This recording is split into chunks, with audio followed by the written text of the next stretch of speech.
आप जिसकी भक्ति में डूबे हो, आप जिसके स्मरण में डूबे हो। अब देखिए पार्वती मैया तप कर रही है, और माता पार्वती जी जब तप कर रही हैं तो शंकर जी को इसका भान है कि पार्वती तप कर रही है। शिव महापुराण की कथा कहती है जिंदगी में अगर आप एक व्रत भी कर रहे हो, एक साधना भी कर रहे हो, एक उपास भी कर रहे हो, तो उसकी सूचना उस परमात्मा को है जिस परमात्मा का आप व्रत कर रहे हो, जिस परमात्मा का आप नियम धारण कर रहे हो, जिस परमात्मा की आप आराधना कर रहे हो, उसको मालूम है सब। वो उससे नहीं छूट सकता, उससे बच नहीं सकता, उसको सब ज्ञात है कि आप कर क्या रहे हो।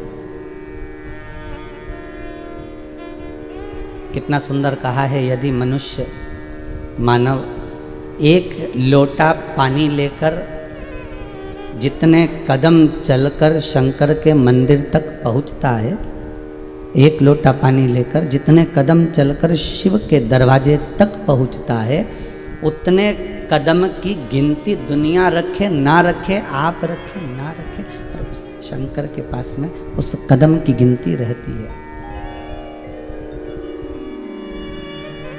उस शिव के पास में आपके चरण की गिनती रहती है। आपका एक एक चरण, आपका एक एक कदम उसके हिसाब में लिखा हुआ है। 21,600 श्वास जब परमात्मा देता है तो गिनती भी एक एक श्वास की पूरी पूरी रखता है कि इस श्वास के बल पर इसने कितना भजन किया,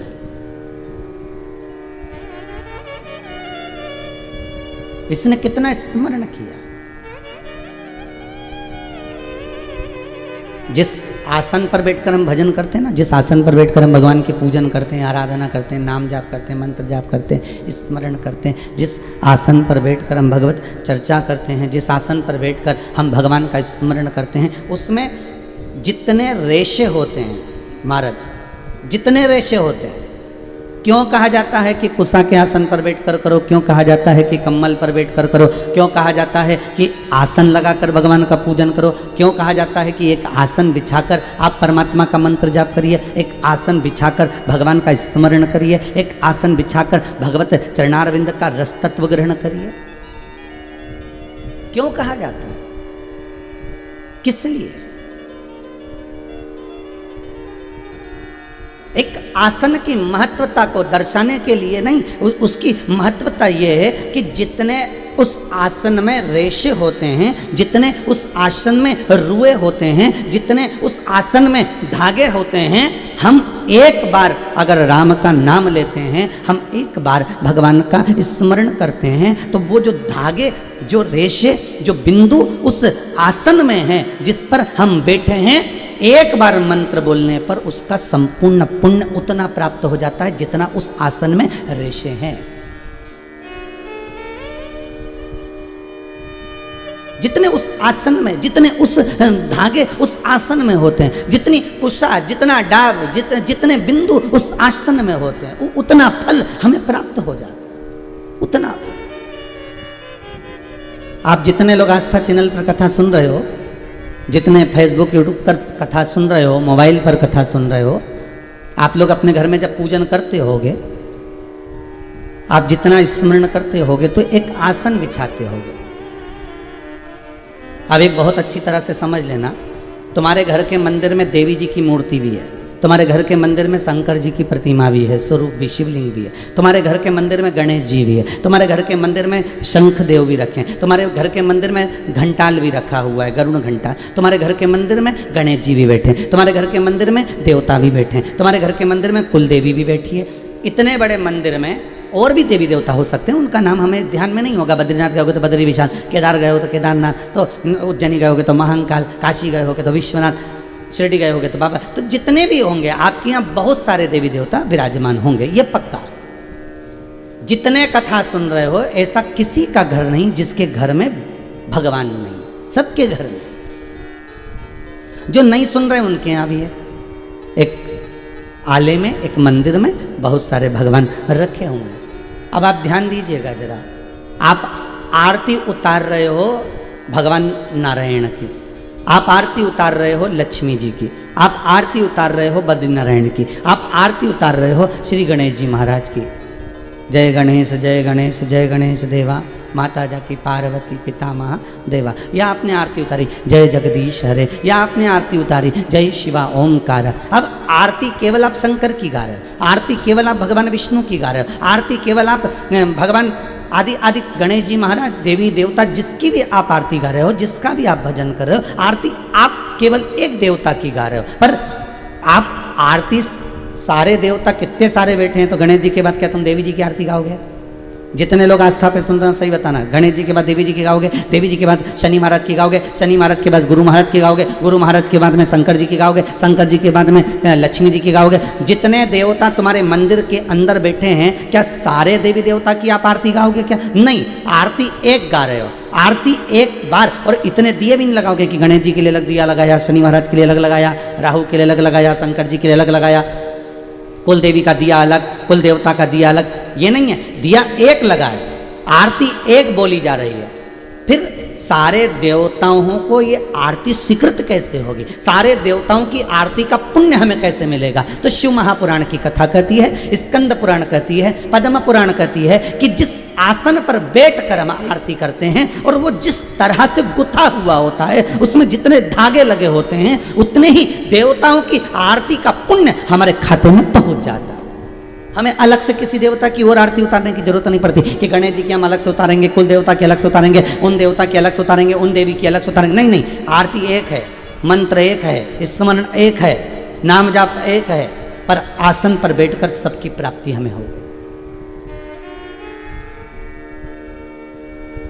आसन पर बैठकर हमें सब फल की प्राप्ति हो गई, आसन पर बैठकर हमें सब स्मरण प्राप्त हो गया। अरे भाई, हिंदू धर्म में कुछ कुछ स्मरण, कुछ कुछ मंत्र, कुछ कुछ उपास, कुछ पूजन, कुछ दान, कुछ सत्कर्म ऐसे आते हैं कि वो हजारों गुना फल प्रदान कर देते, हजारों गुना। जैसे अभी कल रविवार 23 तारीख त्रिस्पर्शा एकादशी आ रही है।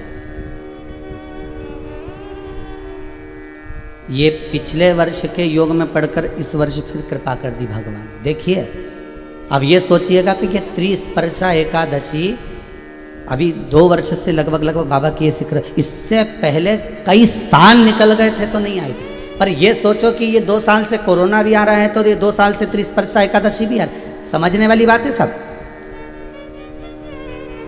इससे पहले तो त्रिस्पर्शा एकादशी कई वर्ष निकल जाते थे तो नहीं आती थी, ढूंढ ढूंढ कर रह जाओ तो नहीं आती थी। तो ये 2 वर्ष, पिछले भी वर्ष में भी इसका स्मरण हुआ था त्रिस्पर्शा का, इस बार फिर त्रिस्पर्शा पड़ गई। आखिर क्यों? और 2 साल से ये कोरोना कहर ढा रहा है और 2 साल से ही पंचांगों के अनुसार ये त्रिस्पर्शा आ रही है। विचार करिएगा कि ये भगवान क्या दर्शाना चाहता है, भगवान क्या कृपा करना चाहता है, भगवान क्या करुणा करना चाहता है। कल जो एकादशी आ रही है 23 तारीख दिन रविवार की, त्रिस्पर्शा एकादशी रहेगी, उसके बाद में द्वादशी लग जाएगी और द्वादशी के बाद में फिर त्रयोदशी लग जाएगी। 3 पद्म पुराण का उत्तराखंड वर्णन करता है कि 3 एकादशी के क्रम में त्रिस्पर्शा जब पड़ रही है, त्रिस्पर्शा एकादशी के क्रम में जब त्रिस्पर्शा पड़ रही हो, अर्थात एकादशी भी पढ़ रही हो, द्वादशी भी पढ़ रही हो और त्रयोदशी भी पढ़ रही हो, त्रिस्पर्शा। तो कहते हैं हजारों हजार बार गंगा का स्नान, हजारों हजार बार, कहते हैं हजारों हजार बार गौदान, हजारों हजार बार मंत्र जाप, हजारों हजार बार सारे पृथ्वी के तीर्थ में स्नान, पूजन, दान, अश्वमेघ यज्ञ के 1000 गुना फल, सोम यज्ञ सर्वोत्तम यज्ञ के 1000 गुना फल केवल त्रिस्पर्शा एकादशी पद्म पुराण कहती है उस दिन व्रत करने से प्राप्त हो जाता है। कल उसका नाम रहेगा मोहिनी एकादशी, पर त्रिस्पर्शा है। इसको मंजुला भी कह सकते हैं, मतलब सब में लीन होने वाला। और मेरा सबसे निवेदन है आप सबसे, व्रत करो, भले बकरी जैसे चरो, पर एकादशी जरूर करो, एकादशी जरूर करना। आपसे बने, हम ये नहीं कहते कि तुम भूखे रहो, क्योंकि आज डॉक्टर कहते हैं कि इस कोरोना महामारी के चलते आपका पेट खाली नहीं रहना चाहिए। डॉक्टर कहते हैं इस कोरोना महामारी के चलते आपके भीतर एनर्जी पूरी होना चाहिए, आपकी इम्यूनिटी प्रबल होना चाहिए। और अगर हम आपको एकादशी का व्रत करवा दें और आपसे कहें कि आप पानी पी कर रह जाओ, आप एक फल खा कर रह जाओ, या फल का रस पी कर रह जाओ, या नारियल का पानी पी कर रह जाओ, और आप एकादशी रख लोगे और हमारे कहने पर रख लिया, और मालूम पड़े 3-4 दिन हॉस्पिटल में पड़े रहोगे और सीओर वाले महाराज को कोसते रहोगे।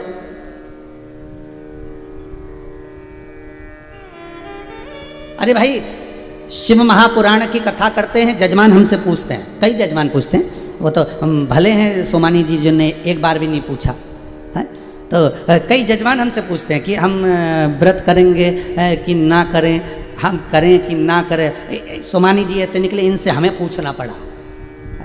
तो जजमान हमसे पूछते हैं कि हम व्रत करें 7 दिन शिव महापुराण के कि ना करें। हमने पूछा ये बताओ पहले तुम्हें शुगर वुगर तो नहीं है, बीपी में ऊंचा नीचा तो नहीं हो रहा? तो कहे गुरुजी शुगर भी है, बीपी भी। तो हमने कहा खूब प्रेम से तुम तो भोजन करो साहब और कथा सुनो। मालूम पड़े तुम व्रत करो और मालूम पड़े हॉस्पिटल में पड़े रहो, तो कथा किसको सुनाएंगे?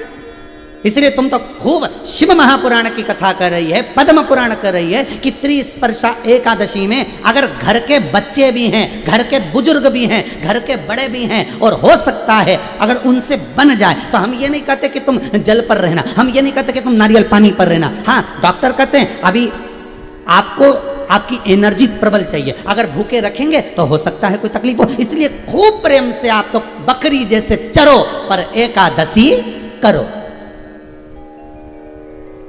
और त्रिस्पर्शा को छोड़ना। महाराज, ये वो एकादशी है जिसमें हमने दान करा, पुण्य करा, सत्कर्म करा, भजन करा, मंत्र जाप करा, नाम जाप करा, नाम स्मरण करा, नाम कीर्तन करा, नाम भगवान की भक्ति में जैसे जैसे हम डूबते चले जाते हैं, कहते हैं इसका फल हजारों लाखों गुना हमें अपने आप प्राप्त हो जाता है, अपने आप। ये त्रिस्पर्शा है।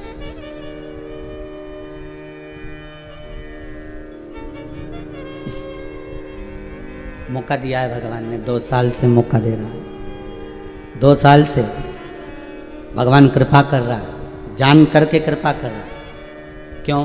हो सकता है इस कोरोना महामारी में ना जाने कितने जीव चले गए होंगे, और ना जाने कितने जीव चले गए होंगे, और अगर वो जीव गए होंगे और उनके परिवार वाले, उनके कुटुंब वाले, या उनके मोहल्ले में, या उनकी कॉलोनी में, या उनके आसपास के क्षेत्र में, यदि नज़दीक के क्षेत्र में भी कोई इस त्रिस्पर्शा एकादशी का व्रत कर लेगा, तो हो सकता है वो जीवात्मा तर जाए। फिर उसकी, क्योंकि अभी जितने भी आप सबने देखा होगा, जितने भी अंतिम संस्कार हुए हैं इस कोरोना महामारी के चलते, ना तो उनका पिंड हुआ, ना उनका सही तरह से तर्पण हुआ, ना उनका सही तरह से तिलांजलि हुई, ना उनको सही तरह से अन्न मिल पाया। इतने दिन तक हॉस्पिटल में पड़े रहे, तड़पते रहे, श्वास के बल पर पड़े रहे, वेंटिलेटर पर पड़े रहे, और वो जीव चला गया। इंतजार करते करते अपने परिवार तक का मुख नहीं देख पाया। तो उसकी जीव की गति सुधारने के लिए हो सकता है मेरे भगवान भोलेनाथ ने, हो सकता है मेरे नारायण ने इसको त्रिस्पर्शा एकादशी इसलिए दे दी कि जीव का कल्याण हो जाए।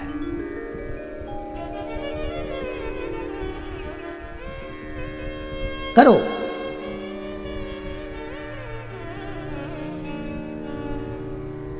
और करने के साथ में मंत्र जाप भी करो। और आपसे निवेदन है, अगर जो व्रत नहीं कर सकते, जो स्मरण नहीं कर सकते, व्रत नहीं कर सकते एकादशी का, मान लो होते हैं ऐसे लोग जिनके नहीं बन पाता, साहब शरीर से नहीं हो रहा, तो मत करो। तो एक काम करो, आप भजन तो कर सकते हो, भजन भी नहीं कर सकते तो मंत्र जाप तो कर सकते हो, और मंत्र जाप भी नहीं कर सकते तो एक काम करो, कि 3 घंटा 2 बजे से 5 बजे तक बैठकर शिव महापुराण की कथा सुन तो सकते हो, इतना भी कर लेना तो भी फल। तो कथा जो चल रही है वो आसन पर चल रही है। जिस आसन पर बैठकर हम भगवान की भक्ति को धारण करें, जिस आसन को हम बैठकर भगवान का नाम लेते हैं, घर के मंदिर में ढेर सारे देवी देवता होते हैं, बहुत सारे देवता होते हैं। ऐसा नहीं है, हम मना नहीं करते कि आप क्या देवता मत रखो, आपकी मर्जी पड़े जिस देवता को रखो, आपकी जिससे अच्छी पटे उसको पटा लो, हमारा कोई दिक्कत वाली बात नहीं। आप राम जी से स्नेह करते हो, राम जी को भी रखो, आप कृष्ण से स्नेह करते हो, कृष्ण को भी रखो, आप शिव से स्नेह करते हो, शिव को भी रखो, आप भवानी से स्नेह करते हो, भवानी का स्वरूप आप मंदिर में रखो, मना नहीं है, हमारे किसी के लिए हम मना नहीं कर सकते। आप उन देवी देवताओं को रखिए, पर निवेदन केवल इतना है, निवेदन केवल इतना है कि आपने जिनको रखा है उनको सम्मान पूरा देना, सत्कार पूरा देना, सम्मान से वंचित ना रखिएगा कि मैं तो भगवान शंकर को ज़्यादा रिझाती हूँ इसलिए शिव जी को स्नान कराकर बिठा देती हूँ, बेलपत्री चढ़ा देती हूँ, बाकी के सब देवता उनको प्रणाम कर। तो फिर इससे अच्छा है कि एक ही रख लो। मैं ठाकुर जी से ज़्यादा लाड लड़ाती हूँ, मैं ठाकुर जी का भजन ज़्यादा करती हूँ, बाकी के देवताओं को मैं नमन करती हूँ, तो फिर ठाकुर जी को रख लो। अरे भाई, हम जब सफर पे निकलते हैं, हम जब कहीं जाते हैं, हम जब कहीं निकल रहे होते हैं, तो घर में तो ढेर सारा सामान रखा रहता है, काजू भी रखा है, बादाम भी रखा है, चना भी रखा है, फूली भी रखी है, और मठरी भी रखी है, खुरमा भी रखा हुआ है, ढेर सारा सामान घर में रखा हुआ है। क्या तुम सारे सामान को बांध के ले जाते हो क्या? अरे बोलो तो जम के। नहीं, सामान क्या ले जाते हो? जो तुमको प्रिय लगता है, तुमको लगेगा कि मठरी बना के ले जाऊं, क्योंकि मठरी खुद को पसंद है।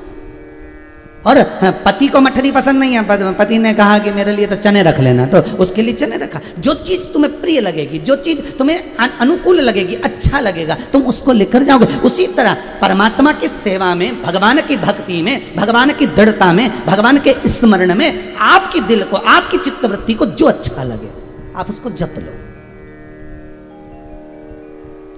आप उसकी स्मरण भक्ति में डूब जाओ, आप उसके मंत्र जाप में डूब जाओ। और जब आप उसके मंत्र जाप में डूब जाओगे तो वो स्वयं कहते हैं, हम जिस भगवान का भजन करते हैं भगवान हमारा भजन करता है।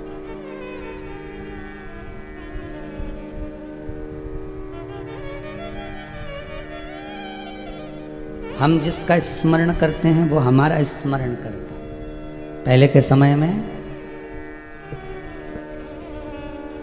समय में महाराज, शास्त्र कहता है कि हम जिसको याद करते थे सामने वाला व्यक्ति हमें याद करने लगता था। महाराज, हम जिसको याद करते सामने वाला व्यक्ति हमें याद करने लगता। हम जिसका स्मरण करते हैं सामने वाला व्यक्ति हमारा स्मरण, कि हमें उसकी याद आ रही है, हमें उसका स्मरण आ रहा है।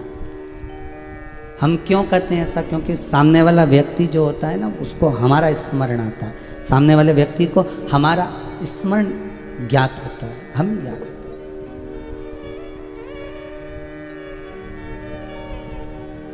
नैन लड़े त्रिपुरारी से मैं उनकी हो गई, मेरे मन में नहीं है धीर, सखी में काशी जाऊंगी। चित्तवृत्ति में हम जब परमात्मा को रिझा लेते हैं, चित्तवृत्ति में हम जब परमात्मा को जोड़ लेते हैं, चित्तवृत्ति में जब हम भगवान को अपना बना लेते हैं तो वो भगवान हमारा हो जाता है। आप एक आसन पर बैठकर एक देवता की भी अगर आरती उतार रहे हो, और जितने देवता आपके उस अलमारी में, जितने देवता आप उसके मंदिर में, आपके पूजा बाड़ी में जितने देवता बैठे हैं, सबका पुण्य फल आपके खाते में आ जाता है, आपके खाते में पहुंच जाता है, वो पुण्य प्राप्त हो जाता है। पार्वती मैया शंकर का भजन करती हैं, पार्वती शिव का स्मरण करती हैं, तो शंकर पार्वती का स्मरण करते हैं। कल हमारे सोमानी जी के बालक कह रहे थे कि कथा में हम जब सुनने के लिए बैठते हैं और हमारे मन में जो प्रश्न आता है, हमारे मन में जो क्वेश्चन आता है, प्रश्न आता है, उसका उत्तर हमें कथा में ही मिल जाता है, हमें कथा में ही प्राप्त हो जाता है। और केवल मैं बालक के लिए नहीं कहूँगा सोमानी जी के, मैं कहूँगा सबके लिए। ऐसे बहुत सारे हैं जो बहुत प्रश्न लेकर बैठते हैं और कथा में उसका समाधान हो जाता है। कथा का मतलब ही वही होता है कि जिसमें व्यथा मिट जाए, जिसमें व्यथाएं समाप्त हो जाए, वो कथा। और मालूम पड़े जो व्यथाएं उत्पन्न करता जाए उसका कथा का कोई क्रम नहीं होता। बहुत सारे संशय उठते चले जाएं तो उससे मतलब ही क्या। महाराज पार्वती मैया शंकर की भक्ति में जो लगी हुई थी,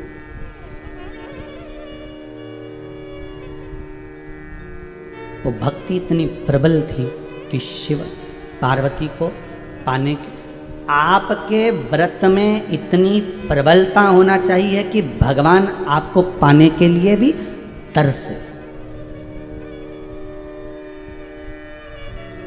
भगवान भी तरसे।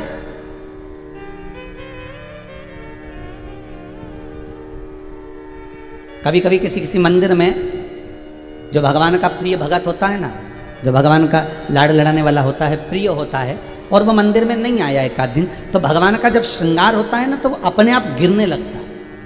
और ये केवल भगवान के मंदिर में नहीं, आपके यहाँ भी होगा। आप अगर भगवान का श्रृंगार कर रहे हो, बार बार मुकुट नीचे गिर रहा है, कहीं हार नीचे गिर रहा है, कहीं भगवान की बंसी नीचे गिर रही है, फिर पिनाओगे फिर गिरेगा, तो मन में आएगा आखिर बात क्या है। तो भगवान क्यों चाहते हैं? तो भगवान चाहते हैं कि वो रोज आता था, आज आया क्यों नहीं।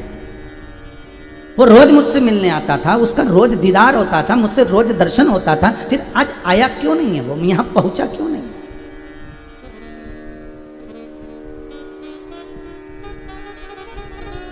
आखिर किस लिए? एक प्रश्न है इसी आसन से जुड़ा हुआ कि महाराज हिंदू धर्म के अंदर साष्टांग दंडवत करना का विधान है कि भगवान के सामने साष्टांग दंडवत कर दो, तो इसका लाभ क्या? हमने कहा इसका एक ही लाभ है। जब हम पृथ्वी का स्पर्श करते हैं, जब हम पृथ्वी पर अपना मस्तक रखते हैं, तो रखते से ही हमारा एक व्यास कंप्लीट हो जाता है। व्यास मालूम है आप लोगों को? जितने लोगों ने टीवी पर कथा सुन रहे हैं, आपने भी कभी ना कभी अपने स्कूल में पढ़ाई करी होगी, उस पढ़ाई में आपने एक व्यास बनाया होगा। आपको मालूम होगा एक प्रकार होता था, उसमें एक कोना होता था और उसमें एक पेंसिल उसमें फंसाई जाती थी। उस नुकेली वाले कोने को रखा जाता था कॉपी पर और उस पेंसिल वाले कोने को रखा जाता था कॉपी के दूसरे सिरे पर। अब केवल एक बार उसको रखना है, अर्थात हमको एक बार परमात्मा के चरणों में दंडवत होना है। और दंडवत होने के बाद जब वो बंसी, जब वो पेंसिल घूमती थी तो एक व्यास बना देती थी, एक गोला एक जैसा बना देती। अर्थात जो वो नोक वाला जो हिस्सा है वो एक बार रखाया, उसके बाद वो व्यास बन जाता था। शिव महापुराण की कथा कहती है, लंकाधिपति रावण से विभीषण ने प्रश्न किया था कि तू देव आदिदेव महादेव के सामने साष्टांग दंडवत करता है लंकेश, इस दंडवत का फल क्या है? तो लंकाधिपति रावण कहता है, विभीषण मैं अगर भगवान के चरणों को दंडवत करता हूं, उसका कारण केवल इतना है कि पूरी पृथ्वी पर मैं अपना राज्य कर लेता हूं, पूरी पृथ्वी पर मैं अपना राज्य कर लेता हूं।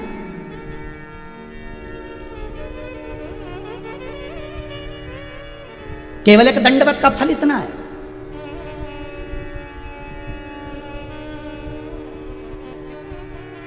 केवल एक दंडवत का फल की प्राप्ति इतनी है कि मैंने संपूर्ण पृथ्वी का फल, संपूर्ण पृथ्वी का,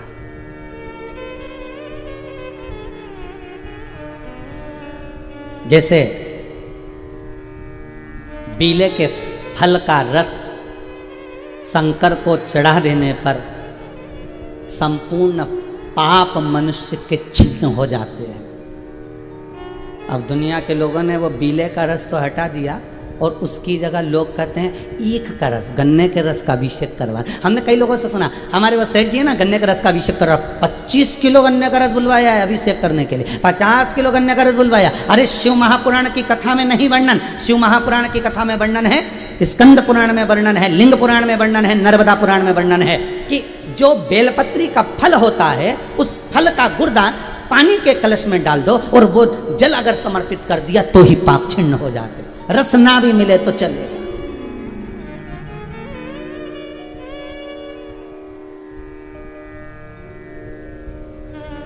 अरे भैया, किसी पुराण में आपने पढ़ा कि पपीते की आहुतियां दो? किसी पुराण में आपने पढ़ा कि पाइनएप्पल की आहुतियां दो? कभी किसी पुराण में पढ़ा कि तुम केले की आहुतियां दो, कि एप्पल की आहुतियां दो, सेव फल की दो, कि आम के फल की आहुतियां दो?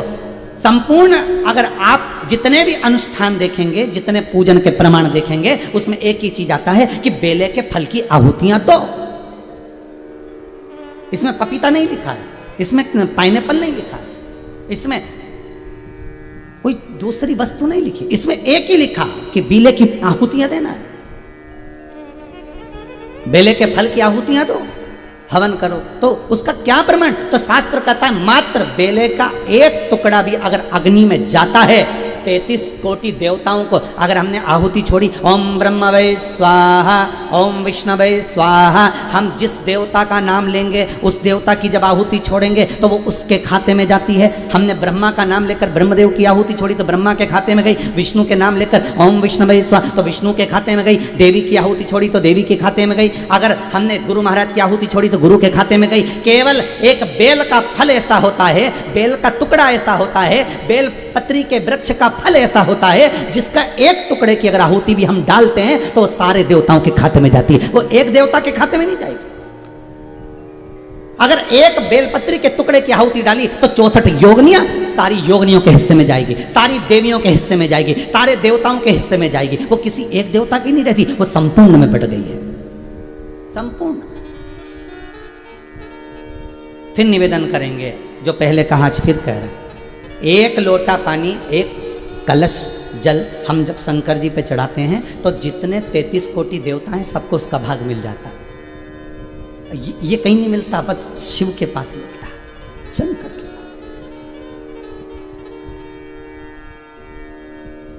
वो कहीं मिल नहीं सकता, बस मिलेगा तो वही। तो ये जो व्यास है, कई लोग कहते हैं बताओ दंडवत करके ढोंग कर रहे हैं, ढोंग नहीं कर रहे हैं, संपूर्ण ब्रह्मांड को अपना कर रहे हैं। अब लोगों को शर्म आने लगी है दंडवत करने में, कपड़ा देखना पड़ता है, गंदा तो नहीं हो जाएगा, और नरक कपड़न से डरत है और नरक पड़न से नहीं। आज कपड़ों से डर लग रहा है कि दंडवत करेंगे तो कपड़ा गंदा हो जाएगा, अगर दंडवत करेंगे तो ये कपड़े बेकार हो जाएंगे। हमने तो कई लोगों को यहां तक देखा है कि मंदिर के अंदर अगर जाते हैं तो पांव में जो जूते पहन कर गए हैं उस जूते के जो मोजे होते हैं, सॉक्स जो होते हैं, उसको पहनकर भी मंदिर के अंदर चले जाते हैं।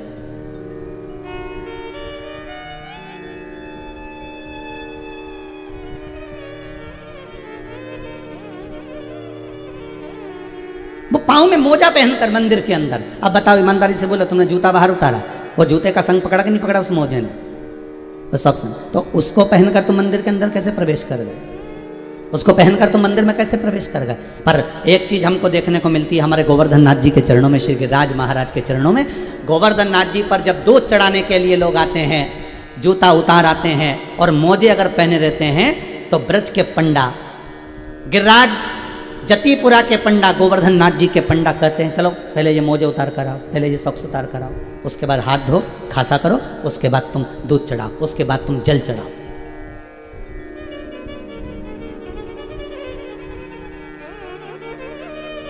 वो संग तो वही है।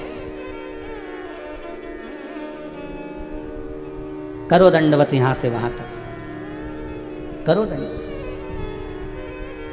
कई लोगों को देखा और कई हमने विद्वानों को भी देखा है कि वो भले कहे सो पाँव में मालूम पड़े मोजा पहन ले, फिर व्यासपीठ पर बैठे कथा सुनाए तो वो श्रेष्ठता।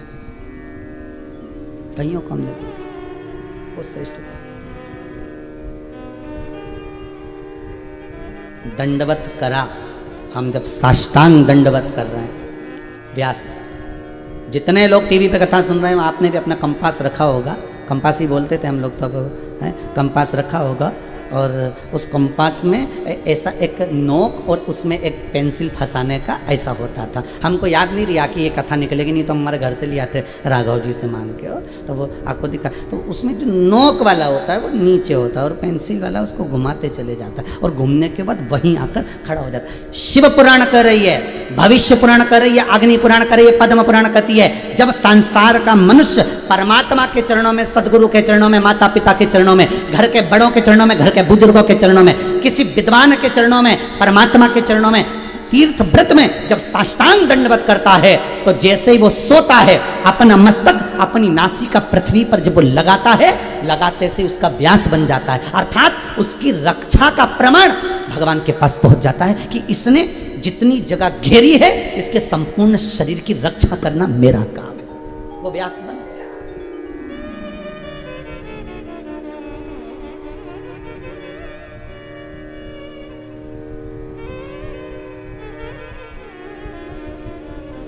अब आप जितनी जगह घेर कर प्रणाम करें, दंडवत करें, अब वो गया समय, अब तो झुक के प्रणाम कर लेते हैं। अब वो भी समय गया, फिर धीरे धीरे समय आया घुटने ही पढ़ लेते हैं।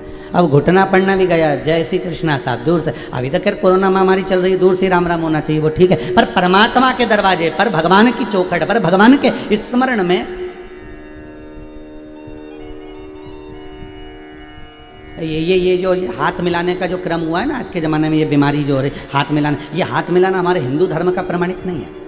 हाथ तो जब मिलाया जाता था कि तुम उससे एक हाथ की दूरी बना के चलना, मैं कभी चोट कर सकता हूँ तेरे साथ। हाथ मिलाना मतलब चोट कर देना। जब जब दो संधि मिलते थे, जब जब दो दोस्त मिलते थे, जब जब दो मित्र मिलते थे, जब जब परमात्मा मिलता था तो परमात्मा से मिलने के लिए लोग दंडवत करते थे, क्योंकि भगवान की मूर्ति इसको गले तो लगा नहीं सकते, तो दंडवत करते थे कि मैंने तुम्हें आलिंगन कर लिया। मित्र मिलते थे तो आलिंगन कर लिया, संधि मिलते थे तो आलिंगन हो गए। हमारे दंडवत करने में हमारा अभ्यास है, हमारे दंडवत करने में हमारी रक्षा है, सुरक्षा है, स्मरण।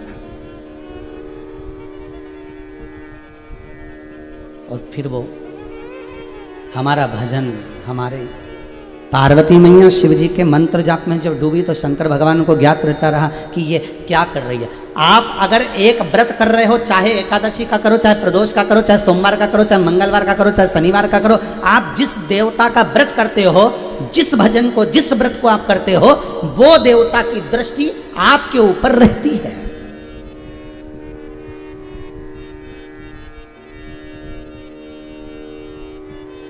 वो देवता की दृष्टि रहती है। सुनार की दुकान पर जाना कभी मौका मिल जाए तो, और ऐसा नहीं है तुम नहीं गए हो, ऐसा है ही नहीं सकता कि तुम नहीं गए। और ऐसा कोई व्यक्ति ही नहीं जिसके पास में सोने की एक लौंग नहीं हो, रकम नहीं हो, बीठी नहीं हो, अंगूठी नहीं हो, सब। बस अंतर इतना, सियोर वाला महाराज पहन के बैठता है सब। क्यों नहीं बैठे? सोने का सामान तुम्हारे पास में नहीं है क्या? सबके पास होगा। कब प्राण छूट जाएंगे और वो सामान धरा की धरा ही रह जाएगा। और हमारे जजमानों ने तो भगवान की कृपा, भोलेनाथ जी की कृपा से दिया है तो पहनो। और पूत सपूत तो की धन संचय, और पूत कपूत तो की धन संचय। बेटा सपूत होगा तो जोड़ के बनाएगा, और बेटा कपूत होगा तो कितना भी जोड़ कर चल जा, समनाश कर देगा। तो अपन कब पहनेंगे? जब मर जाएंगे तब, कि फोटो टंगेगा तब? कई लोगों को लगता होगा महाराज तो इतना पहनकर, शिव की कृपा, कुबेर भंडारी है, कुबेर भंडारी। जब वो चोर को कुबेर बना देता है और सिंहासन पर बिठा देता है तो अपन क्या, बस तुम तो जपते जाओ, जितना जपोगे, जितना भजोगे, उतनी कृपा शिव करता चले जाएगा। आप तो जपो, भजो,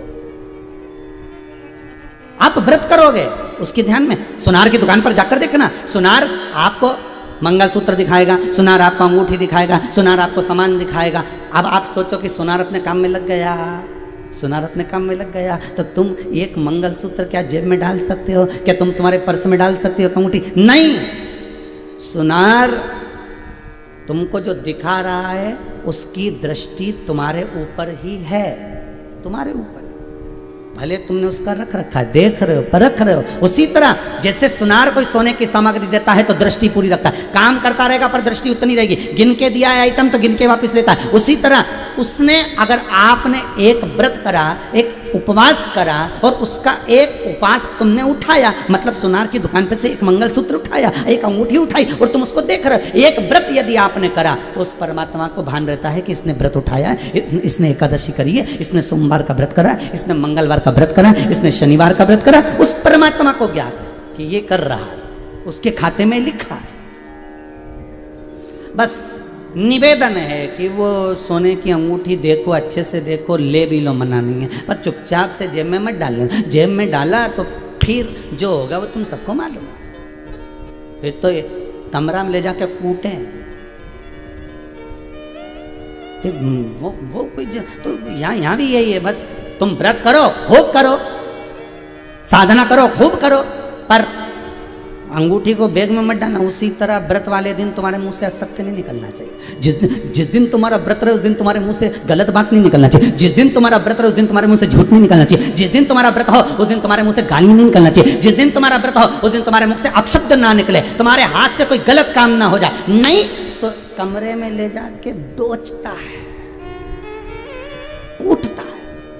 नीचे सुनार की दुकान में से अगर निपटा लिया तो यह सुनार के 2-4 आदमी ऐसे रहते, कमरे में ले जाके कूटते। ऊपर तुमने एकादशी का व्रत करा, सोमवार का व्रत करा, शनिवार का व्रत करा, मंगलवार का व्रत करा और कपट कर दिया, छल कर दी, बेईमानी कर दी, प्रपंच कर दी, तो ऊपर भी कहा इसने व्रत करा था, अंगूठी चुराई थी, ले जा कमरे में। और कमरे में ले जाके ऐसा दोचे 94 नरकों में कमरे में ऐसा पटक पटक के मारे। तो क्या हमको क्यों मार रहा? तो कि तूने व्रत करा था और व्रत में तू झूठ बोला था, तूने कपट करा था, तूने बेईमानी करी थी, तूने प्रपंच करा था, तूने छल करा था।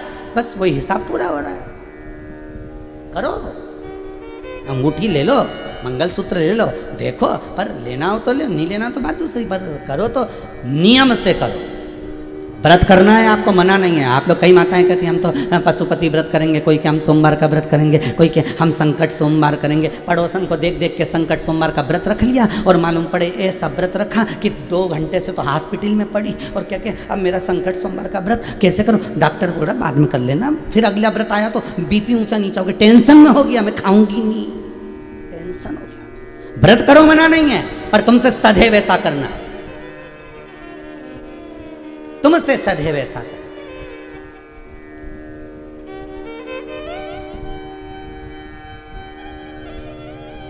जिनका व्रत होता है वो घर से चलते समय व्रत का आइटम भी लेके चलते हैं। नी मिला तो अपना ही निकाल के खा लेंगे, आनंद नहीं मिला कहीं तो फिर बस यही है। व्रत वाले दिन इतना भजन कर कर चलना कि अपना आइटम निकाल कर खा लो। ऊपर जैसी दोचने की बारी आए तुरंत निकाला और दे दिया, ये पकड़ मंगलसूत्र का पैसा, ये पकड़ अंगूठी का पैसा। मारना मारना मत, ये अंगूठी का पैसा ले ले, रख लिया ना पर्स में, कोई बात नहीं, ये अंगूठी का पैसा पकड़ो, ये मंगलसूत्र का पैसा पकड़ो। तो था तो पहले क्यों नहीं दिया? तो कि मैं तो विचार, तो ऊपर भी जाओ और वो कहे कि तूने झूठ बोला था, कपट करा था, बेईमानी करी थी, प्रपंच करा था, तो तुरंत कह देना, पल्लू में से खोल के दे देना, शिव महापुराण सुनी थी आधा घंटा के, ये ले छोड़, मेरे को जान दे, और शिव महापुराण का पुण्य दे देना और छोड़ देगा। फिर तो सुनार कहेगा हाँ ये ठीक है, चलो निकलो, कोई बात नहीं, और बोलो क्या दूँ? फिर तो पूछेगा, शिव पुराण का जैसे पुण्य दिया तो पूछा जाएगा, फिर और क्या दिया जाए साहब, बोलिए क्या बात है, बोलो।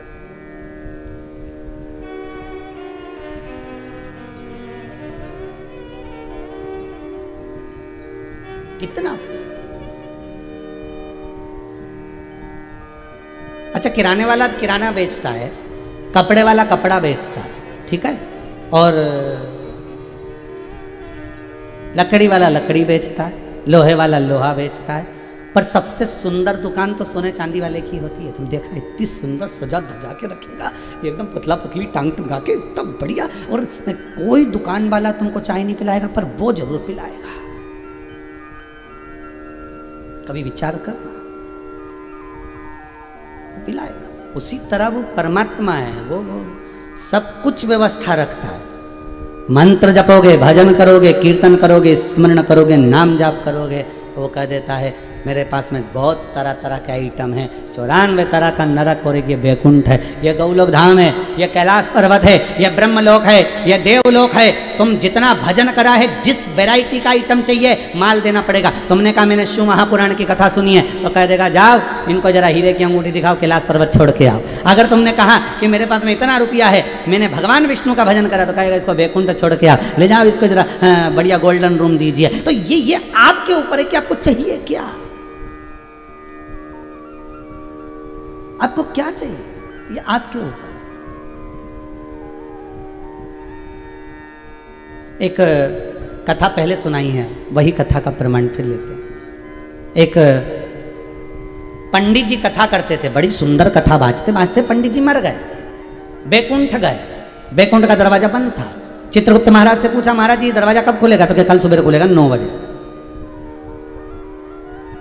हर एक चीज का एक समय होता है। जैसे भी वैक्सीन लगवा रहे हो, 18 साल का व्यक्ति अगर लगवाना चाहता है तो उसका पहले बुकिंग कराओ, 9 बजे ऑफिस खुलेगा, उसमें टच करके आप लिख के डाल दो हमको ये आईडी, ये ऐसा और ये ऐसा, और फिर वो तारीख दे देगा, इतनी तारीख को तुम इतनी बजे पहुंच जाना। तो बैकुंठ में भी तारीख, बैकुंठ में भी स्थान, समय। पंडित जी तो अब मरने वाले तो कभी भी मर जाए, परंतु उनको क्या एकदम डायरेक्ट दरवाजा खुला है के अंदर चले जाओगे? हैं, खड़े रहो बात। अब पंडित जी लाइन में खड़े हो गए, तो लाइन में पंडित जी खड़े थे, इतने सारे लोग खड़े थे, और पंडित जी जिसके पीछे खड़े थे वो एक बस का ड्राइवर था। जीन्स मीन्स पहना था, पंडित जी धोती कुर्ता बगलबंदी वगैरह सब पहने, तिलक विलक सब लगाए, और एक जो आगे खड़ा था ना वो जीन्स पहना था और टोपी भी लगाया हुआ था, और उसके कहीं 2-4 जगह से बनियान और जो जीन्स थी उसमें थेगड़े भी लग रहे थे, मतलब 2-4 जगह से फटी हुई थी। फटी क्या कह सकते, डिजाइन थी वो, ठीक। अब वो जूता वूता भी पहना था, बढ़िया मौजा जूता, बढ़िया जोरदार, और चाबी घुमा रिया था बढ़िया आराम से, और खड़ा हुआ, और पंडित जी उसके पीछे खड़े। अब सुबह 9 बजे दरवाजा खुला बैकुंठ का। जैसे बैकुंठ का दरवाजा खुला, सबसे पूछा तुम कौन? तो कोई बोला हम ये, कोई बोले हम वो, तो क्या तुम वहाँ चले जाओ, तुम वहाँ चले जाओ। अब ये बस का ड्राइवर आया, इससे पूछा तुम कौन? हम बस के ड्राइवर हैं। अच्छा एक काम करो, सामने एसी का रूम है, डनलप का गद्दा लगा है, चांदी की थाली में भोजन आएगा, सोने के कटोरे लगे रहेंगे, दासियाँ पंखा झेलेगी, उसमें तुम चले जाओ। फिर तो चलो अंदर। अब ये गए इसका पंडित जी ने मन में विचार करा कि बस के ड्राइवर को इतना जोरदार रूम दिया तो मुझे कितना जोरदार मिलेगा, क्योंकि मैं तो कथा करता, मैं तो प्रवचन देता, मैं तो सत्संग करता। और जो बस का ड्राइवर के बाद में पंडित जी आए, पंडित जी ने चित्रगुप्त महाराज बोले तुम कौन? हम गांव के पंडित जी, कथा करते थे, पूजन करते थे। अच्छा एक काम करो, सामने जो झोपड़ा दिख रहा है वो झोपड़े में चले जाओ, उसमें चक्की रखी है, गेहूँ डाल डाल के पीसते रहना, चूल्हा रखा है, भोजन बनाते रहना, और गोदड़ी रखी है, बिछा लेना, चटाई पे सोना, गोदड़ी ओढ़ लेना। पंडित जी के तो कांटे से खून नहीं। पंडित जी ने कहा बताओ यहाँ रिश्वत मिश्वत चलती है क्या? इतने में बोले चिल्ला चोट मत करो, चित्रगुप्त महाराज बोले फालतू की बात मत करो, यहाँ रिश्वत मिश्वत नहीं। तो बताओ, बस के ड्राइवर को गोल्डन रूम, एसी का रूम, और हम इतने बड़े कथाकार कथा कर करके थक गए, दुनिया भर के हमने प्रवचन दिए, भजन करा, कीर्तन करा, और हमको झोपड़ा दिया? ऐसा होता है? कहाँ है भगवान विष्णु, जरा हमको मिलवा। फालतू की बात नहीं, चिल्ला चोट करना मत ही, भगवान विष्णु बाद में आएंगे, दम मिलेंगे, अभी अपने रूम में जाओ। तो कि मैं तो हड़ताल करूँगा, नहीं जाऊँ जा। चित्रगुप्त महाराज बोले देख चले जा, नहीं तो दूसरे 2-4 खड़े हैं, वो धक्का मार के छोड़ जाए। अभी भी नहीं, बस के ड्राइवर को गोल्डन रूम दिया, एसी का रूम दिया, चांदी की थाली में भोजन दिया, दासियां दी, और हमको झोपड़ा दिया, ये कैसे हुआ? भगवान चित्रगुप्त महाराज बोले ये कर्मों का खेल है, जो जैसा करेगा उसको वैसा मिलेगा। तो मैंने तो इतना भजन करा, मैंने तो इतना पुण्य करा, फिर मुझे ऐसा रूम क्यों मिला, मुझे झोपड़ा क्यों मिला? और बस के ड्राइवर ने कौन सा पुण्य करा था? चित्रगुप्त महाराज बोले ये बस का ड्राइवर है, जब जब गाड़ी चलाता था इतनी तेज चलाता था कि अंदर जितने बैठते थे सब हनुमान चालीसा पढ़ते रहते थे, सब राम राम जपते रहते थे। इसलिए ये जब मरा तो इसने इतना भजन करवा के मरा, इसलिए इसको एसी का रूम मिला। और महाराज तुम जब कथा कहते थे तो लोग दीवार से टिक टिक के सोते थे, इसलिए तुमको झोपड़ा मिला है। उसके यहाँ बड़ा विचित्र हिसाब है साहब, उसके हिसाब को नहीं जान सकता कहीं का, इतना जोरदार जोरदार लिखा पढ़ी करे। अपने यहाँ तो एक सीए, अपने यहाँ एक ऑफिसर लिखता रहे, एक मुनीम लिखता रहे, उसके यहाँ तो कितने कंप्यूटर लगे, कितने एक एक कंप्यूटर में हिसाब है। झूठ कितनी बार बोला? 652 बार, और झट से निकाल देगा कि इतने श्वास निकली, इतनी तारीख को पैदा हुआ, इतनी बजे पैदा हुआ, इतनी बजे मरा, इतनी घड़ी में मरा। अब इस बीच में हिसाब लगा, सब कंप्यूटर अलग अलग, सबके पास हिसाब अलग अलग, झूठ का हिसाब उस कंप्यूटर में, छल का हिसाब उस कंप्यूटर में, कपट का हिसाब उस कंप्यूटर में। एक बटन दबा बस वो क्लिक, सब हिसाब साफ। देख फिर बोल रहे भेरू कितना झूठ बोला, या तो तू सत्य बोल रहे भगवान के सामने। फिर कहेगा मैंने तो एक भी झूठ नहीं बोला, मैं तो जिंदगी भर लगा रहा, मेरे परिवार के भरण पोषण में लगा रहा, मेरे पत्नी और बच्चों के सेवा में लगा रहा, मैंने जिंदगी में कभी कोई छल नहीं करा। तो इतने में भगवान बोले पत्नी, बच्चे, कुटुंब, कबीला ये सब तुझे क्यों दिया? देने का कारण केवल इतना था कि तू जो पुण्य करेगा उसको पाप में बदलने के लिए, ये तू कमा कर लाएगा, इनको देगा, वो छल कपट बेईमानी पर सब, इसलिए तू हिसाब लगा ले। और वो हिसाब लगाया, आखिरी में शून्य पाया, रो दिया, बिलख दिया, तड़पने लगा, मुझे परेशान मत करो। बिलख दिया, रो दिया, तड़प।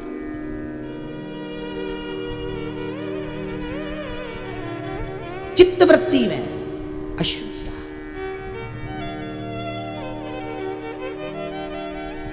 शरण में आए हैं हम तुम्हारी, दया करो है दयालु भगवन। अब रोएगा, अब प्रार्थना करेगा, अब निवेदन करेगा, अब स्मरण करेगा, तो कहाँ है? महाराज दंडवत कर रहे हो तो समझ लेना अब भगवान संभाल लेगा। फिर वही वाली कथा आ गई, आप कथा संभालो, आप मंदिर संभालो, घर विश्वनाथ संभालेगा, तुम्हें नहीं संभालना। और वही हुआ, पार्वती जी ने जो भजन किया, पार्वती जी ने जो स्मरण करा, शंकर जी के विवेक में आ गया कि पार्वती मेरा भजन कर रही है। संसार का एक जीव, एक मछली, जलचर, थलचर, वायुचर, मृत्यु लोक में रहने वाला एक संसारिक मानव, क्या एक जीव भी अगर भजन करता है तो उसको मालूम है कि इसने मेरा स्मरण करा, इसने मेरा नाम जाप करा, इसने मेरा कीर्तन करा, उसको मालूम है।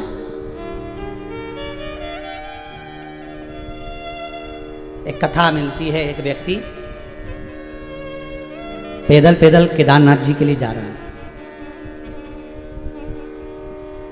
पैदल पैदल जा रहा है केदारनाथ।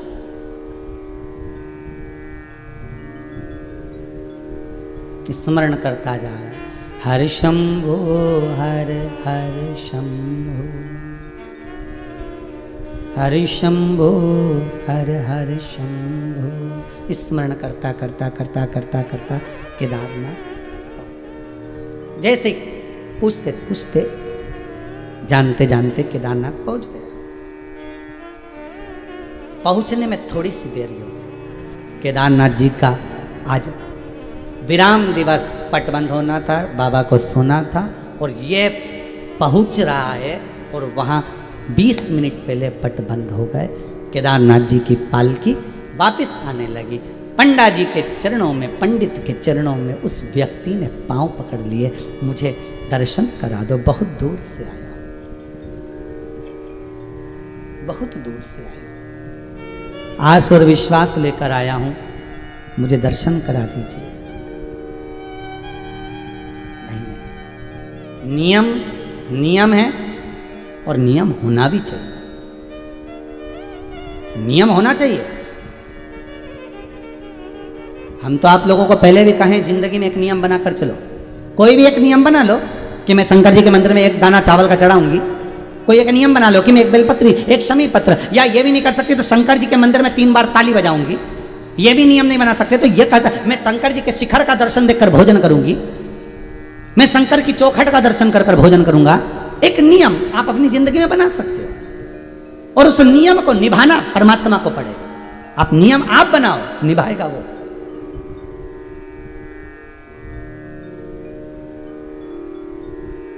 नियम आप बनाइए, वो निभा सकता है। अब भैया दर्शन करा दीजिए, नहीं नहीं नहीं नहीं, आप तो 6 महीना पट बंद रहेगा और 6 महीने के बाद दर्शन खुलेंगे।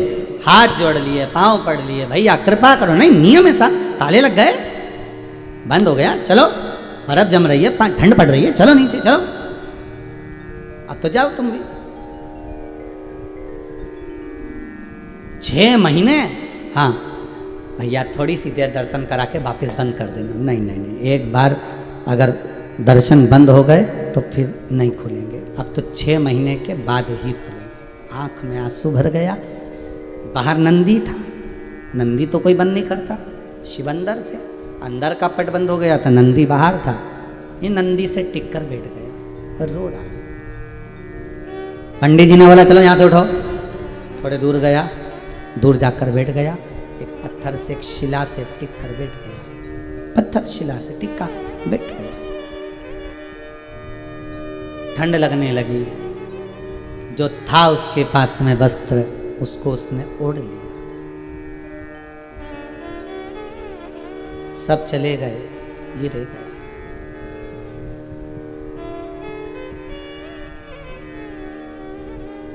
रात को और ठंड बढ़ी, आंख में से आंसू निकल रहे थे।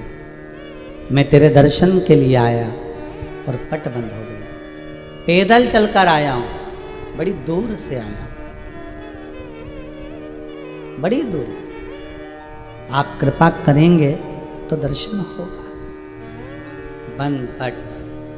रात को एक कोई सन्यासी त्रिशूल लेकर, डमरू लेकर आ गया। एक सन्यासी त्रिशूल और डमरू लेकर आया। क्या बात है बच्चा, क्या हो गया? बाबा दर्शन करना थे केदारेश्वर के, मिले नहीं, पट बंद हो गए। पंडित जी कहते हैं 6 महीने बाद खुलेंगे। अच्छा, भूख लग रही है? हाँ, ले भोजन कर ले। बाबा ने भोजन दे दिया। तू चिंता मत कर, तुझे कल ही दर्शन होगा, अभी सो जा, मैं तुझे कल दर्शन करा दूंगा। बाबा ने अपनी कामल दी, सुला दिया, भोजन करके वो सोया। दूसरे दिन जब उठा, भोर हो गई, सूर्य का प्रकाश जगा। जागते से, उठते से, सामने से केदारेश्वर नाथ की पालकी आ रही थी वापिस। उनने पट खोला। इसने पंडित जी से कहा, तुम तो कहते थे कि 6 महीने बाद पट खोलोगे, फिर क्यों खोला तुमने आज पट? दूसरे दिन ही खुल गया कि नहीं खुल गया? पंडित जी बोले, तू तो 6 महीने पहले आया था पैदल, हाँ, अभी तक क्या कर रहा है? कहाँ था? यहीं था। 6 महीने क्या कर रहे हो? ये बताओ, तुम कह रहे थे कि 6 महीने बाद पट खोलोगे, तो दूसरे दिन क्यों खोला? पंडित जी बोले, भैया 6 महीने हो गए तो पट तो खुलने की तारीख आ गई तो खुल रहा है, तिथि आ गई तो खुल रहा है। 6 महीने? हाँ। तू कहाँ था? तो क्या मैं तो खाना खा के सो गया था, भोजन करा और सोया। रात को कोई आया था त्रिशूल लेकर, डमरू लेके, भोजन दे गया था, कम्बल उड़ा गया था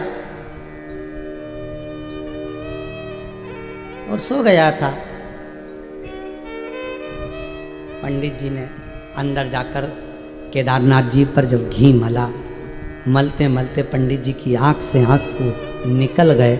निकलते निकलते कहा, वारे काल अधिपति तू भी गजब करता है। उसके लिए एक रात्रि का 6 महीना कर दिया।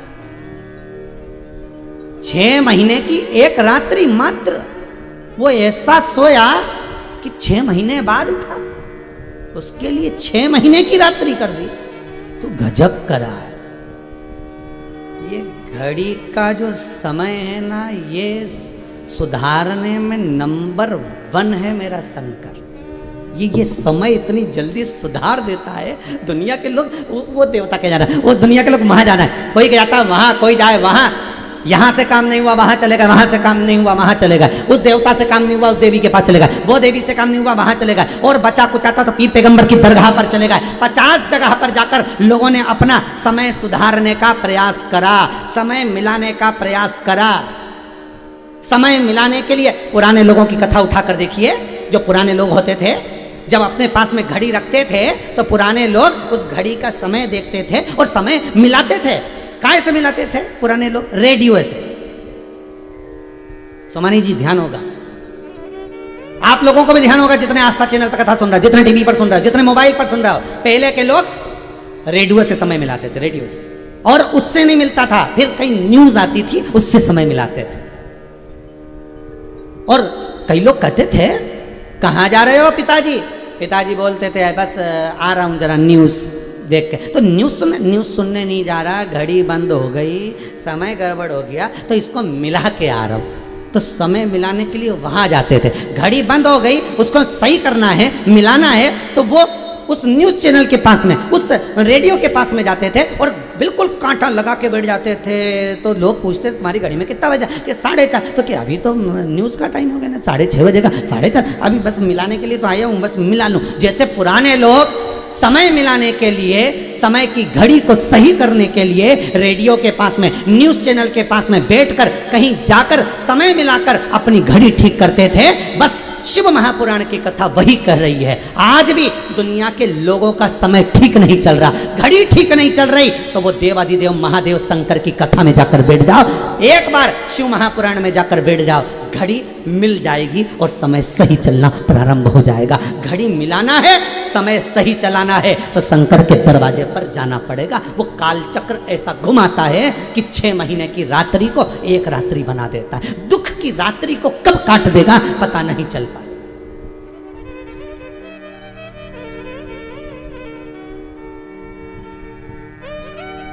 दुख की रात्रि को कब काटेगा शंकर? मेरा दयालु, मेरा करुणा सागर, मेरा भोलेनाथ दुख की रात्रि को कब काटेगा पता नहीं चलेगा। बस उसकी शरण में जाओ, शंकर का अनुमोदन करो, श्री शिवाय नमस्तुभ्यम का जाप करो, ओम नमः शिवाय जपो, चाहे महामृत्युंजय मंत्र को जपो, चाहे 1 लोटा पानी चढ़ा दो, बेलपत्री चढ़ा दो, चाहे शमी पत्र चढ़ा दो।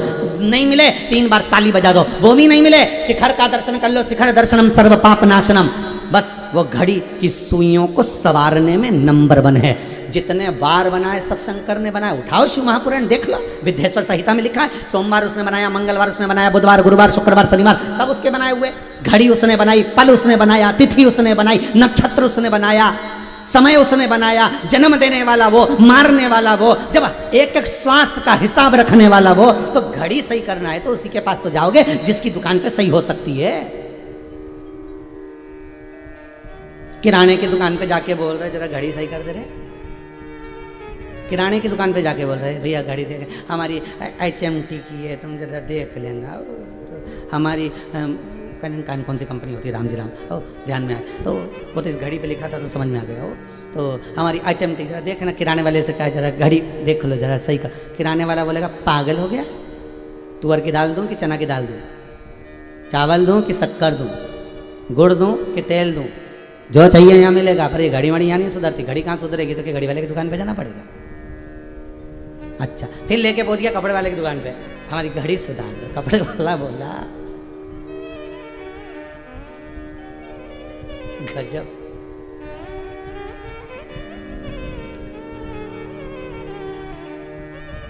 अरे भाई, कपड़ा नापा जाता है मीटर से,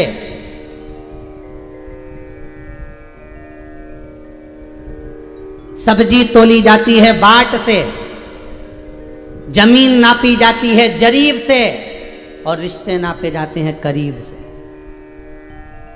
रिश्ते नापने के लिए कोई मीटर की जरूरत नहीं पड़ती, संबंधों को जानने के लिए किलो और बाट की जरूरत नहीं पड़ती कि हम उससे इतना प्रेम करते हैं। हमारे भाई से, हमारी बहन से, हमारे पुत्र से हम इतना प्रेम करते हैं, इतना प्रेम करते हैं, इतना। अरे संबंधों को जरीब से, मीटर से या किलो और वाट से नहीं नाप सकते। संबंध को केवल करीब से नापा जा सकता है कि हमारी करीबी कितनी है, हमारे स्नेह कितना है, हमारी आनंदता कितनी है। परमात्मा को नापना है तो प्रेम से नापिए।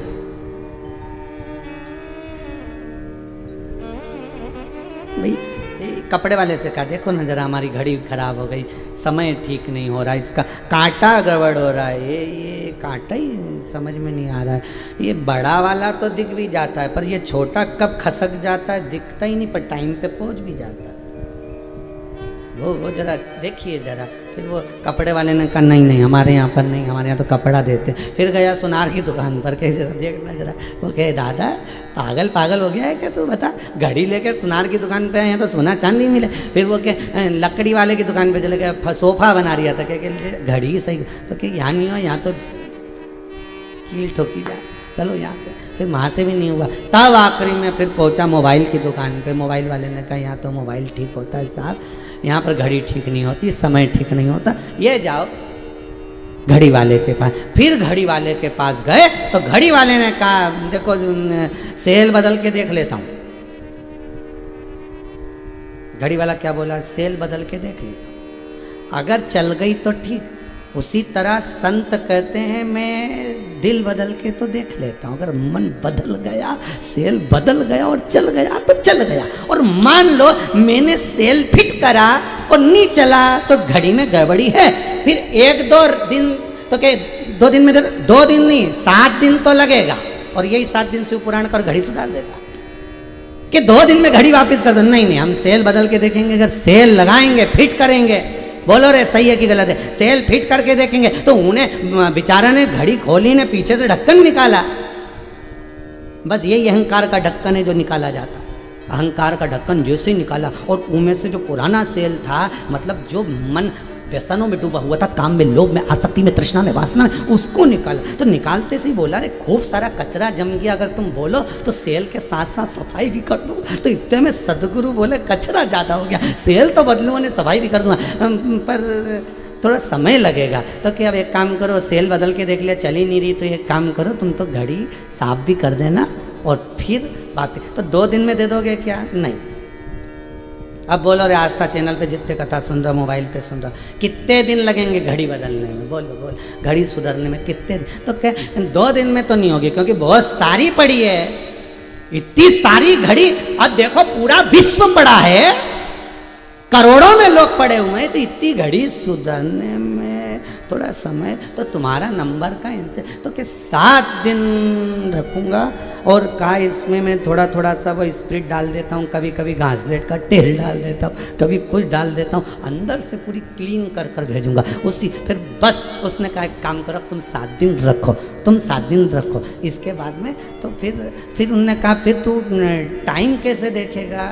तो क्या काम करूँगा, हमारी पत्नी के पास में भी घड़ी है, बच्चों के पास भी घड़ी है, उसमें देख लूँ। तो उनकी सही चल रही है, हाँ सही इसलिए चल रही क्योंकि रोज़ शंकर जी के मंदिर जाती थी, लोटा भर के पानी चढ़ाती थी, रोज़ शिव जी के मंदिर जाए न बेलपत्री चढ़ा, तो उनकी घड़ी तो बढ़िया चल रही है। घड़ी तेरी गड़बड़ हुई है और एक के घड़ी के चक्कर में सब परेशान हो रहे। अब ये बार बार आके बोला कितनी बज रही, कितनी बज रही, इसकी घड़ी के चक्कर में सब। तो एक व्यक्ति के ग्रह नक्षत्र जब बेकार होते हैं, अच्छे चलते हुए ग्रह नक्षत्र जब बेकार हो जाते हैं, एक घड़ी व्यक्ति की जब पल घड़ी समय एक व्यक्ति का बेकार हो जाता है तो पूरा परिवार हिल जाता है, पूरा परिवार। जरा देखना भाई कितना बज रहा है, जरा देखना छोरा कितना बज रहा है, मेरी तो घड़ी बेकार हो गई। 7 दिन तक पटक दी सुधरने के लिए घड़ी वाले के यहाँ, और घड़ी सुधर कर जब आई इतना खुश हुआ तो उन्हें बोला बताओ रुपया कितना हुआ। तो क्या दे जा 50 रुपये दे जा। खुश हो के उन्हें क्या 25 रुपया तो हमारा सेल का ने 25 रुपया ने धुलाई और उनको सही कराई, तो 50 रुपये में मेरा काम हो गया। अब बताओ 7 दिन में से इतनी सफाई करी और 50 रुपया लिया, 24 घंटे में से मात्र ये 3 घंटा लिया, वो भी ये लोगों को ऐसा लगे इतना इतना इतना।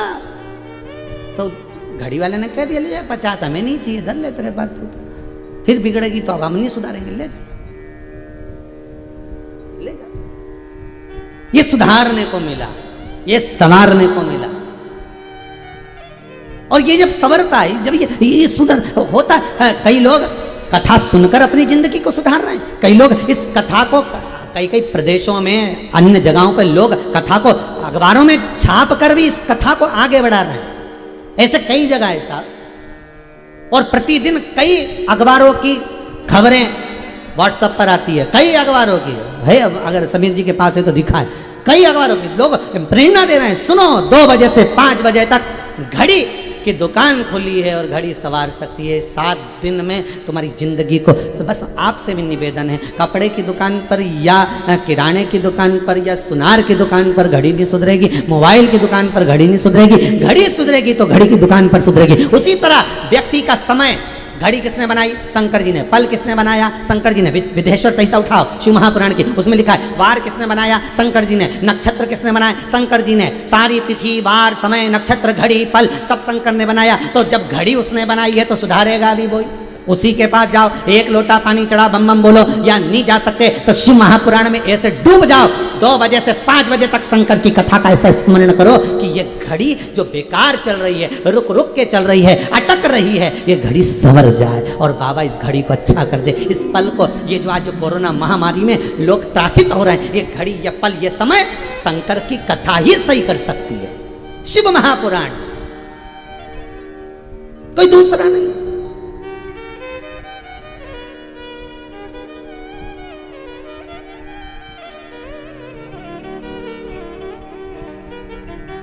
पल सुधार। एक जगह का फोटो समीर जी के पास हो तो दिखाइएगा कि वो लोगों ने टीवी में से कनेक्शन जोड़ के इतने बड़े बड़े बक्से गैलरी में रख दिए लोगों को सुनाने के। फोटो भेजा कि 2 घंटे 3 घंटे जो कथा थी 2 बजे से 5 बजे तक, हम उसको जनता को, हमारी गली में, हमारे मोहल्ले में आता जाता एक परिंदा भी, एक पक्षी भी, एक पशु भी, एक जीव भी शिव महापुराण की कथा को सुनेगा तो वायुमंडल स्वच्छ होगा, सवरेगा, सुधरेगा, आनंद पाएगा।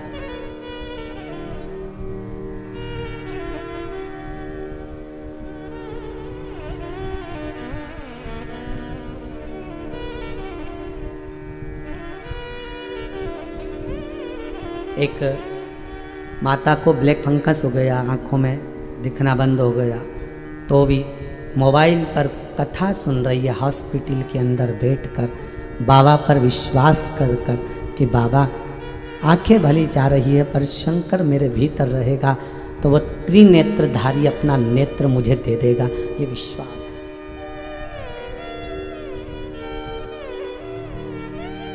इतना विश्वास, इतना भरोसा, इतनी दृढ़ता। नेत्र में पट्टी लगी हुई है, नेत्र बंद है।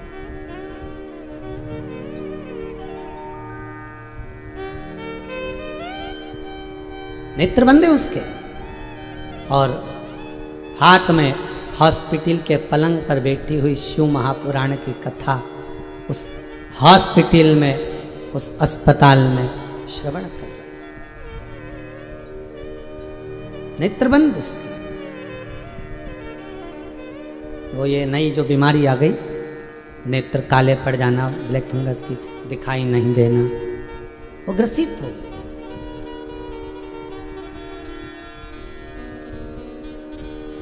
उसका फोटो उसने भेजा है कि बाबा शंकर के चरणों में मेरा ये फोटो समर्पित करना और कहना मेरे नेत्र अच्छे कर देना, जिससे मैं शिव महापुराण की कथा फिर देख सकूं, फिर देख सकूं, वापिस उस कथा को देख सकूं। तो वो हॉस्पिटल के पलंग पर बैठकर नेत्र बंद होने के बाद भी पट्टियां बंदी है और हाथ में मोबाइल रखकर शिव महापुराण की कथा को सुन रही है।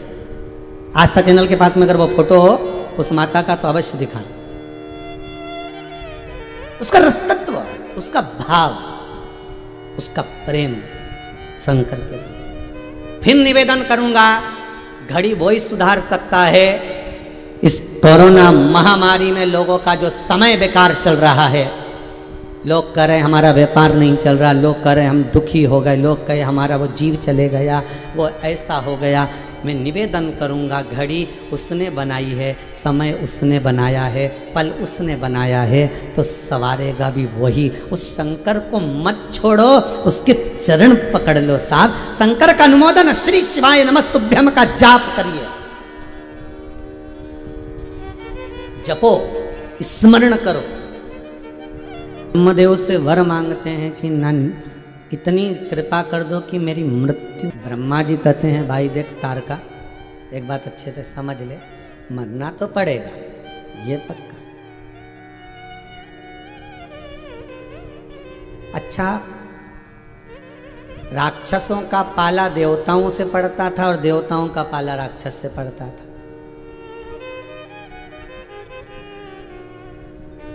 तो शिव महापुराण गलत कहां कर रही है? बिल्कुल सत्य तो कहती है कि पानी कितना भी गंदा हो जाए तो भी संभाल कर रखिए, कभी ना कभी हो सकता है अग्नि को बुझाने के काम ही आ जाएगा। किसी व्यक्ति से संबंध खराब मत करो, बोलचाल बंद मत करो।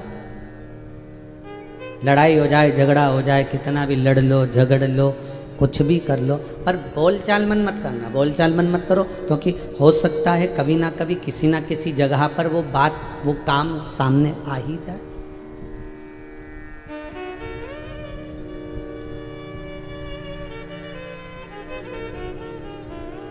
उससे बात खत्म नहीं करना, उससे अपने को बोलचाल समाप्त नहीं करना। तारकासुर को ब्रह्मा जी कर रहे हैं, देख भाई तुझे मैं अच्छे से समझा दूं, पहले समझ लो, मरना तो पड़ेगा, तुम भले कितना भी प्रयास करो, मरना नहीं। जन्म की तारीख निश्चित है तो मरने की भी तारीख निश्चित है।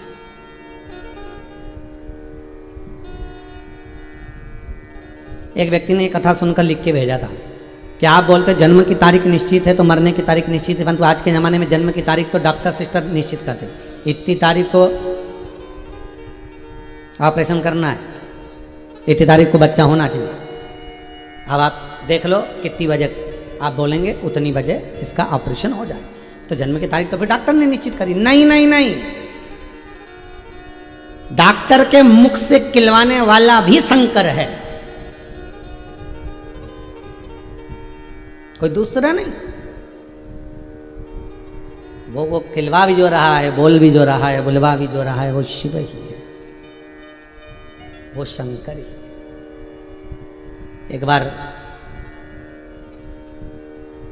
पहले कथा के रसिक रहे, परम कथावाचक, परम शुद्धे गौलोकवासी आदरणीय श्री डोंगरे जी महाराज, बहुत सुंदर कथा आदरणीय डोंगरे जी महाराज। बहुत पहले की बात है, उनकी ग्रंथ लेखावली में थोड़ा सा पढ़ा था, इसलिए बोल रहा। बनारस में श्री डोंगरे जी महाराज की कथा चल रही थी। उस समय पर एक ही कथाकार थे जो भागवत तत्व को बड़े आनंद में, गायन में, स्मरण में, भक्ति में डूब कर गाया करते। चारों तरफ उनका नाम चलता था, उनके बहुत भगत, बहुत प्रेमी, बहुत आनंद करते। एक बार श्री डोंगरे जी महाराज बनारस में थे और बनारस में कथा कर रहे, भक्ति में डूबे हुए थे, आनंद में, और कथा कर कर एक रास्ते से रोज निकल कर जाते थे।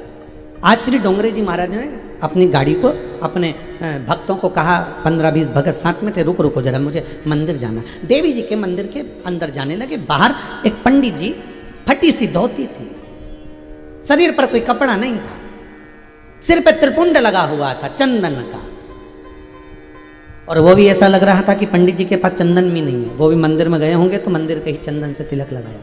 परिस्थिति कुछ गिरी हुई थी, परिस्थिति होता है, समय किसका होता है, कभी सुख कभी दुख। पंडित जी बैठे, धोती 5-6 जगह से फटी हुई थी, और डोंगरे जी महाराज अंदर गए। उन्होंने पंडित जी को देखा, 21 रुपए लिए भक्त से, जरा 21 रुपए देना, पंडित जी को दक्षिणा। उस समय पर 21 रुपए भी बहुत होते थे, बहुत, उस समय का 21 रुपया भी बहुत होता था। 21 रुपए लिए और पंडित जी को दक्षिणा देकर कहा, आप मंत्रों का गलत उच्चारण कर रहे हैं, निवेदन है आप थोड़ा सा जो देवी की स्तुति कर रहे हैं वो स्तुति सही करें। 21 रुपए देकर निवेदन करा। पंडित जी ने कहा, जी मैं सही करने का प्रयास करूंगा, चले गए। डोंगरे जी महाराज जैसे ही जहां ठहरे थे, संत निवास पर जहां ठहरे हुए थे, वहां पहुंचे। रात्रि जैसे जैसे बढ़ने लगी, डोंगरे जी महाराज के शरीर पर बुखार चढ़ने लगा। इतना बुखार डोंगरे जी महाराज को हो गया, इतना बुखार हो गया, इतना बुखार हो गया। सूचना मिली भक्तों को। अब उस समय पर एक ही कथाकार बड़े प्रसिद्ध, सारे भगत वीआईपी डॉक्टर को लेकर आए, ट्रीटमेंट दिया, बुखार नहीं उतरा।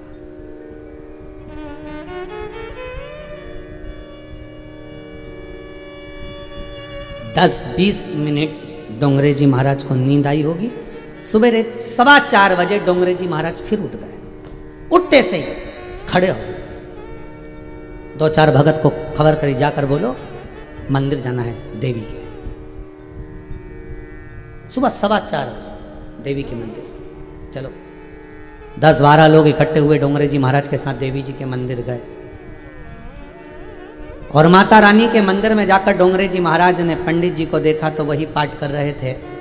पंडित जी उठकर खड़े होकर बोले, गुरुदेव आप जैसा बताकर गए थे अब मैं वैसा ही पाठ कर रहा हूं। मेरे को पढ़ना नहीं आ रहा है पर मैं धीमा धीमा पढ़ रहा हूं।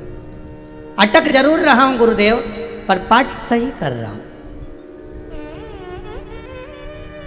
डोंगरे जी महाराज की आंख में से आंसू बह रहे थे। श्री रामचंद्र जी, डोंगरे जी महाराज की आंख में से आंसू निकल रहे थे। और डोंगरे जी महाराज की आंख में से आंसू निकलते निकलते डोंगरे जी बोले, आप नीचे बैठो, पढ़ो, स्तुति करो, मुझसे गलती हो गई। शायद मुझसे मेरी जिंदगी की सबसे बड़ी गलती हो गई कि आप जो स्तुति कर रहे थे मैंने उसको सुधारने का बोल दिया। हो सकता है मेरे भीतर कहीं थोड़ा सा अहंकार आ गया होगा, मैं अपने आप को थोड़ा सा ज्ञानी समझ लिया होगा। दुनिया में से कई लोग हैं जो बहुत ज्ञानी बनकर कहते हैं कि हम इनको तो पढ़ना नहीं आता, इनको ये करना नहीं आता, इनको ये नहीं आता, हम उनको सुधार। डोंगरे जी कह रहे मुझसे गलती हो गई। आंख से डोंगरे जी महाराज के अश्रु बह रहे हैं, नेत्र सजल हो गए, आंसू बह रहे हैं। डोंगरे जी कह रहे मुझसे बहुत बड़ी गलती हो गई, जो मैंने तुमसे कहा कि तुम स्तुति सही करो, गलत कर रहे हो, मुझको क्षमा कर दो। पंडित जी ने पूछा, गुरुदेव आप इतने बड़े कथाकार हो, इतने बड़े संत हो, आप मेरे सामने हाथ जोड़कर रो, मुझे पसंद नहीं आएगा। हुआ क्या ये तो बताओ।